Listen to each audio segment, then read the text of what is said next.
Probably itong pagtao ni Kyrie kay Derrick White mga idol yung best matchup para sa kanya. Guard lang din kasi itong si White and syempre si Kyrie ay guard din.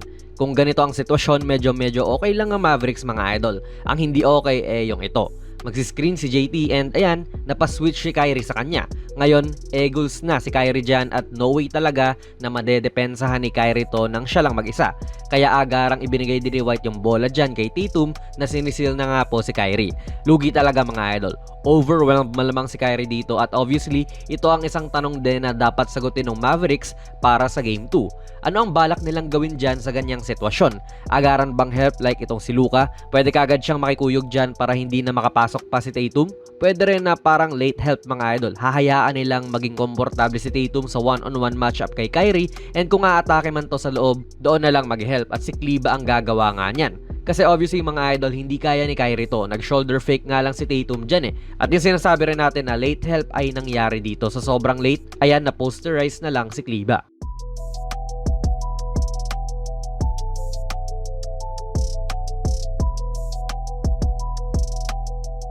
Kung gusto mo pa ng mga videos katulad nito, baka pwede kang mag-subscribe idol, palike na rin po ng ating video, nakakatulong to sa build up ng channel natin. Ito rin mga idol, mabuti hindi makaka-convert ang Celtics sa ganito pero ang risky nito talaga. Pick and roll defense lang naman to eh. Sinusubukan nilang i-double team ni Gafford at Jones tong si Tatum. Which is maiintindihan mo naman kasi nga number 1 option naman siya ng Celtics pero very capable shooter naman ang iniiwan nila na si Horford. Instant pick and pop to mga idol at mahirap din naman tong iwanan sa mga ganyan kasi titira talaga yan.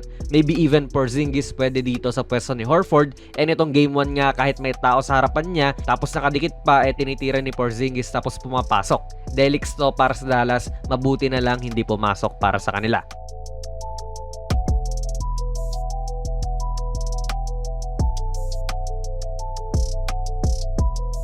Nga pala mga idol, ang video na ito ay sponsored ng 1xBet, ang isa sa mga trusted betting sites dito sa Pinas at sa ibang bansa.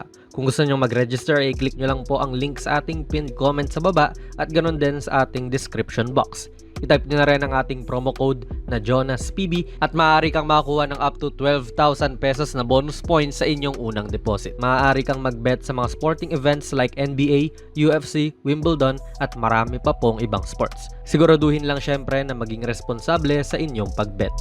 Iba rin dating mga idol nung nag-iinit si Porzingis noong first half. Tignan nyo yung naging epekto nun sa depensa. Currently, ginagawan ng play ni Holiday si KP para makawala siya. And syempre, yung sentrong si Lively na tumatao nga kay KP ay todo depensa rito. Kasi nga baka makawala to eh. Tapos titira na naman.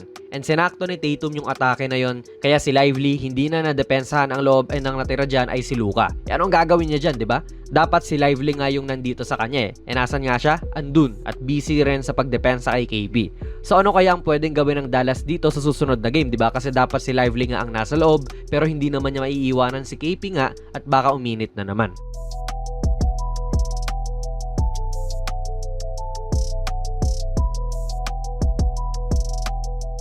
Ito na isama na natin to sa ating breakdown mga idol ng Game 1, yung naunang video bago ito. And ayun nga, siguro more effort din kay Luka sa depensa.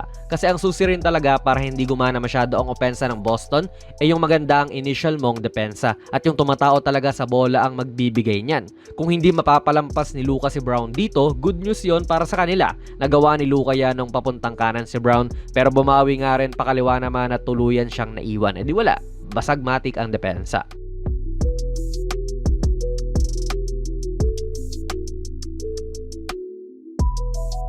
Naulit yan dito, sinalo ni Luka si Brown at para nga hindi malito ang depensa nila, kailangan niya talagang galingan dito para hindi siya malampasan ni Brown. Kung mapipilit ni Luka to sa mga contested na harap-harapang jumpers, mas mabuti para sa kanila. Kahit na minsan ay naipapasok pa rin ng Boston yon, pero mahirap nga rin sabihin yun ng basta-basta. At nung nakalusot na nga rin si Brown, wasak ang depensa ng Dallas. Ito para sa akin mas okay pa rin yung ganito mga idol na pa-switch si Kleber kay Tatum at kahit may mismatch to, hindi na pinaatake ni Kleber yang si JT at pinasettle na sa ganitong step back J. Although napapasok naman ni JT yan. Mas okay pa rin yan kesa yung madali siyang nakakalampas, nakakaatake at doon na nasisira yung depensa nila. Muntik pa nga rin pumasok to.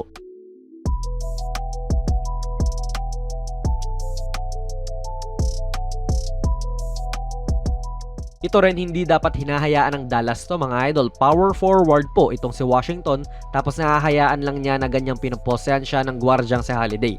Like ikaw yung bigger player, Lodi. Dapat capable ka na hindi papasukin yan sa pamamagitan ng pagposte sa'yo. Pero wala, lusot pa rin talaga si Holiday and another 2 points para sa Celtics. Ito mga idol, another switch ni Kyrie kay Tatum. Mahirap talaga to na sitwasyon para sa Dallas mga idol. Kasi alam mong dapat kang mag-help, pero alam mo rin na pag ginawa nyo yon, gugulo ang inyong defense. Kahit na tumatapat naman si Kyrie dyan sa kanya ng maayos, hindi siya naiiwan. Ang liit naman din masyado ni Kyrie para maapektuhan ng maganda yung jumper ni Tatum.